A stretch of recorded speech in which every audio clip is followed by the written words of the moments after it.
अस्सलाम वालेकुम। उम्मीद करता हूँ आप सब लोग खैरियत से होंगे और मैं हूँ आपका अपना बैंक वाला। आज इस वीडियो को बनाने का मकसद आपको बताना है कि बैंक पैसे कैसे बनाता है या बैंक के पास इतना पैसा आखिर आता कहाँ से है कि वो आगे लोगों को लोन्स की शक्ल में देता रहता है। तो चलिए आज इस राज से पर्दा उठाते हैं। फर्ज कीजिए मिस्टर ए और मिस्टर बी दो पर्सन हैं। मिस्टर ए बैंक में पैसे रखवाने आए हैं और वो सेविंग अकाउंट खुलवाना चाह रहे हैं। जैसा कि आपको मालूम होगा कि करंट अकाउंट पर बैंक कुछ भी प्रॉफिट या इंटरेस्ट नहीं देता, लेकिन सेविंग अकाउंट पर बैंक डिपॉजिटर को प्रॉफिट या इंटरेस्ट देता है। तो जनाब, जब मिस्टर ए बैंक में आते हैं और वो अपना पैसा रखवाते हैं तो बैंक उनको कहता है कि आपको हम 15 to 16% इंटरेस्ट देंगे। और अब मिस्टर बी बैंक आते हैं तो उनको लोन की ज़रूरत होती है, तो बैंक उनको वही पैसा जो मिस्टर ए से लिया होता है अब मिस्टर बी को दे देता है।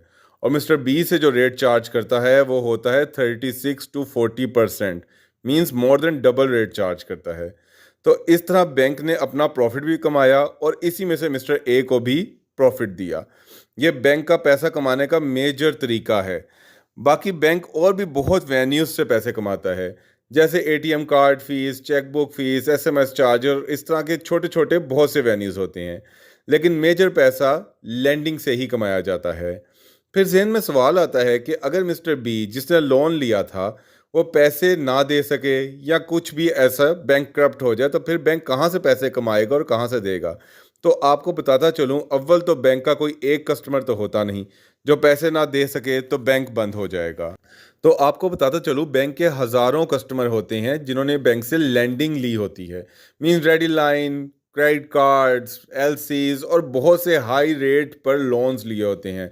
साथ में बैंक ने इन्वेस्टमेंट्स भी की होती हैं स्टॉक्स में और बहुत सी और जगह पे। तो बैंक इस तरह कभी भी नुकसान में नहीं जाता। और बैंक ने अपना एक पोर्शन बैड डेट्स का भी रखा होता है। बैड डेट्स उनको कहते हैं जो लोन ले लेते हैं लेकिन वापस नहीं कर पाते, उन्हें डिफ़ॉल्टर भी कहा जाता है। तो बैंक ने उसके लिए एक अलहदा रकम भी मुख्तस की होती है, क्योंकि बैंक को भी पता होता है कि कभी भी 100% रिकवरी नहीं हो सकती। तो यहाँ से जाहिर हुआ कि बैंक आपसे ही पैसे लेता है और आपको ही पैसे देता है और उन्हीं पैसों से आगे कमाता है।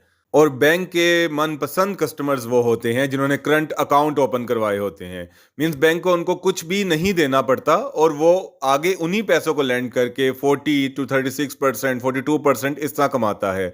तो बहुत से ऐसे लोग होते हैं जो इंटरेस्ट को या प्रॉफिट को पसंद नहीं करते, तो वो करंट अकाउंट ही ओपन करते हैं।